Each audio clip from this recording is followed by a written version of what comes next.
हमारे TV channel OTV overseas television को अभी सब्सक्राइब कीजिए, घंटी का बटन दबाना मत भूलिए ताकि अहम और मालूमाती वीडियोस आप तक पहुंचती रहें।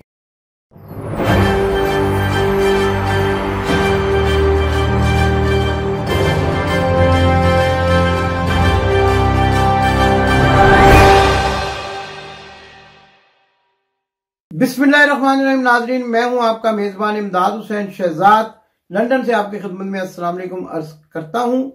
आज हमारे पास बड़ी अहम खबरें हैं मियां नवाज शरीफ फैमिली के बारे में, और अपने व्लॉग लंदन टॉक में वो मैं आपके सामने रखूंगा। लेकिन इससे पहले मेरी आपसे गुजारिश है कि अगर आपने अभी तक मेरा चैनल सब्सक्राइब नहीं किया तो मेरे चैनल को सब्सक्राइब कर लें और घंटी का बटन दबाकर आप भी मेरे उस मिशन का हिस्सा बन जाएं जो मैंने हक और सच की आवाज बुलंद करने के लिए शुरू कर रखा है। नाजरीन, पहली खबर तो लंदन से ये बड़ी अहम है कि कल रात से यानी 30 अक्टूबर की रात से लंदन में घड़ियां 1 घंटा के लिए पीछे कर दी गई हैं। और आप जब ये हमारा प्रोग्राम सुबह 9 बजे लंदन टाइम के मुताबिक देखते हैं, ये अब आपको सुबह 8 बजे जो है वो अपनी YouTube चैनल पर नजर आएगा।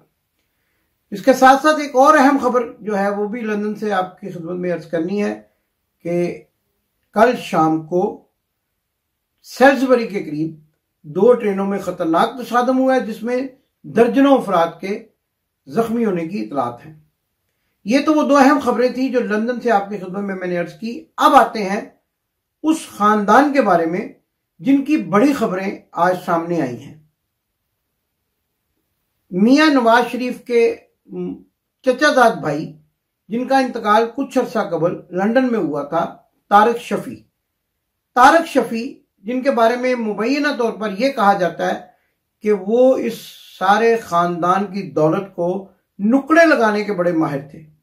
नुकड़े लगाना जो लोग पंजाबी में नहीं समझते उनके लिए उर्दू का लफ्ज है कि इस दौलत को संभालने और बैंकों में मुंतकिल करने के बहुत माहिर थे। कहा यह जाता है कि पाकिस्तान से ब्रीफकेस भरकर वो लाया करते थे, और चूंकि पाकिस्तान के एयरपोर्ट्स पर इनकी सेटिंग भी थी, हुकूमत भी थी, तो यहां पर ब्रीफकेस की ज्यादा स्कैनिंग नहीं होती, हाथ में लेकर एयरपोर्ट से वो बाहर आ जाते थे और फिर उस रकम को स्विट्जरलैंड के बैंकों में मुंतकिल करने के एक्सपर्ट समझे जाते थे। और आपको याद होगा कि तारिक शफी को परवेज मुशर्रफ ने भी इन्वेस्टिगेशन में, जब 1999 में इक़्तिदार उन्होंने संभाला था, तो उन्होंने उनको इन्वेस्टिगेशन में रखा था और कई हफ्ते तक उनके साथ इन्वेस्टिगेशन की जाती रही थी, क्योंकि यह समझा जाता था कि तमाम माली मामलात के जो इंचार्ज हैं वो तारिक शफी मरहूम हैं।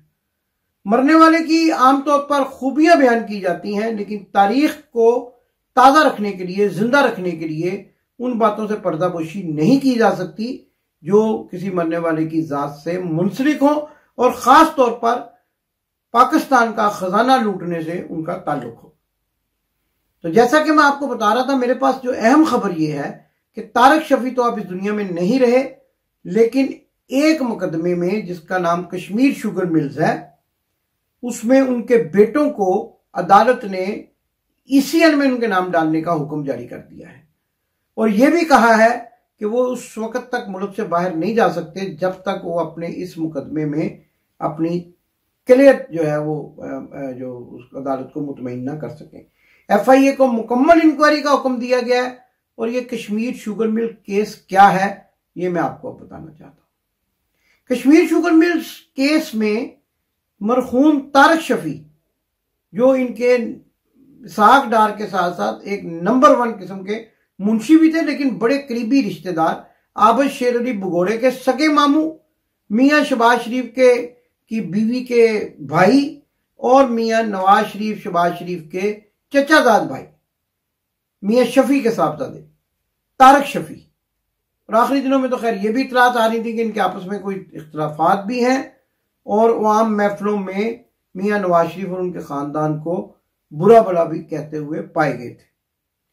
हमारे ज़राए ने यह भी बताया कि तारिक शफी वो शख्स थे जो तमाम इनकी दौलत को टकाने लगाने के लिए पाकिस्तान से लंदन लाते थे और फिर उसको स्विट्जरलैंड मुंतकिल कर दिया करते थे।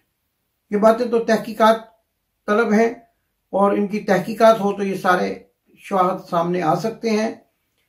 हमारे ज़राए के मुताबिक मुबैना तौर पर यह कहा जाता है कि इन सारे मामलात की, माली मामलात की देखभाल जो है वो तारिक शफी करते थे। और लाहौर में एक शख्स था जिसका नाम माजिद डॉलर था, वो भी इस काम में इन सियासतदानों की मदद किया करता था और जिसको अचानक फिर खुफिया तौर पर अमेरिका मुंतकिल कर दिया गया था और वहीं उनकी भी वफात हुई।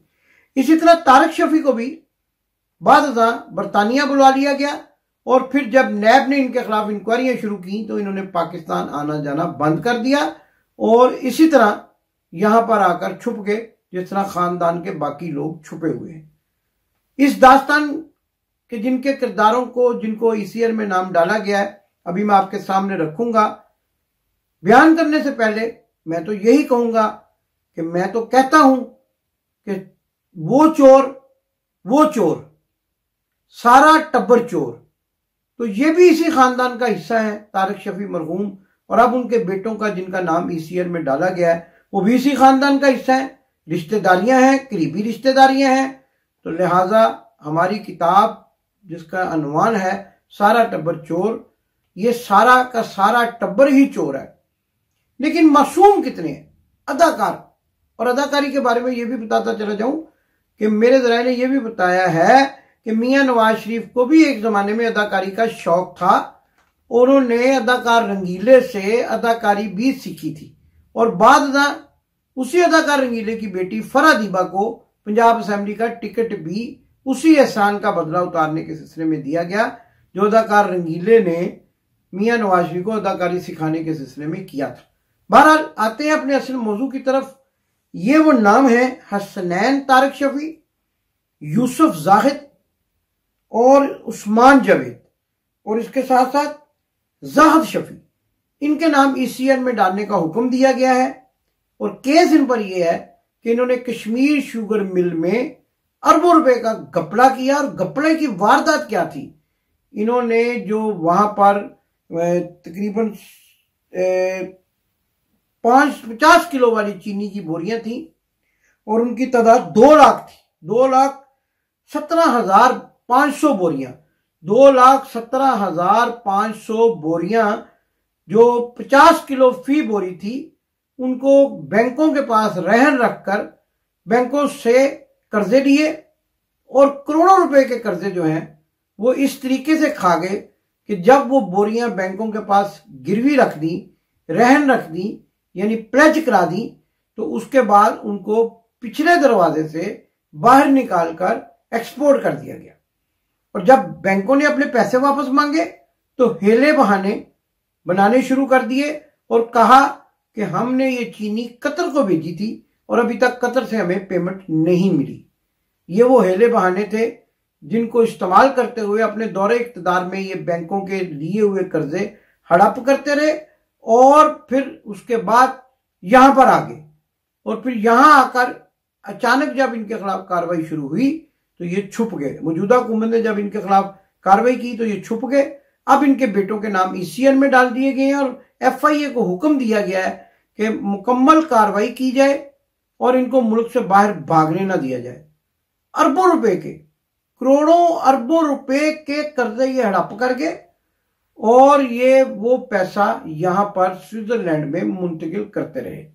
लंदन में भी इन्होंने जो फ्लैट खरीदे उसमें तारिक शफी कई मरतबा इनके फ्रंटमैन के तौर पर सामने आए और ये पैसा यहां पर गायब कर दिया गया।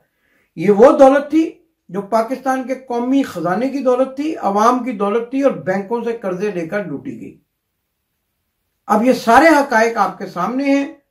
एफआईए ने इनके खिलाफ कार्रवाई का हुक्म दिया है और इनके नाम ईसीआर में डाले गए हैं। ये 2013 में यह कर्जा लिया गया, 2013 में यह कर्जा लिया गया और आज तक एक पैसा भी, जो मियां शहबाज शरीफ कहा करते हैं कि हमने तो कभी एक धेले की भी करप्शन नहीं की, इसमें एक धेला शामिल नहीं है। ये रुपए बंडल हैं बड़े बड़े और ये अरबों रुपए थे और ये यहाँ पर बरतानिया में मुंतकिल कर दिए गए। और ये जो डेलों के बगैर वाले नोट थे वो बाद में पाउंड्स में तब्दील हुए, पाउंड से प्रॉपर्टियां खरीदी गई और न जाने क्या क्या किया गया। आज ये खबरें आने के बाद, जैसा कि मैंने पहले आपको कहा, ये तस्दीक हो गई कि एक दो नहीं बल्कि सारा ही टब्बर चोर है। ये तारक शफी मियां नवाज शरीफ के सगे चचाजाद भाई हैं। मियां शहबाज शरीफ के यानी जो वाइफ हैं उनके भी भाई हैं और आबिद शेर अली भगोड़े के सगे मामू हैं। आबिद शेर अली की जो वालदा है वो तारक शफी की सगी बहन है। अब आप देखें, रिश्तेदारियां, खानदान, जोड़ तोड़, पैसे का लूट मार, सब एक जैसे हैं। सब एक से एक बढ़कर जो है नायाब हीरा है, हीरा। और आपको पता है हीरा मैं क्यों कह रहा हूं? क्योंकि ये शरीफ के बेटे नहीं बल्कि अमृतसर के दुल्ले हारों वाले की औलाद हैं।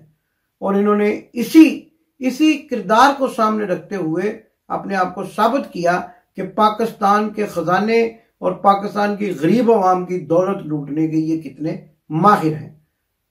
नाजरीन, आप मुलाजा फरमाइए इस वीडियो में भाई चचाजाद भाई का मुंह कैसे चूम रहा है, और चूमे भी क्यों ना, मुकदमेवार हैं, इकट्ठे वारदातें करते हैं, एक दूसरे के माल को नुकड़े लगाते हैं। मोहब्बत का ये इजहार तो फिर फितरी तौर पर बनता ही है।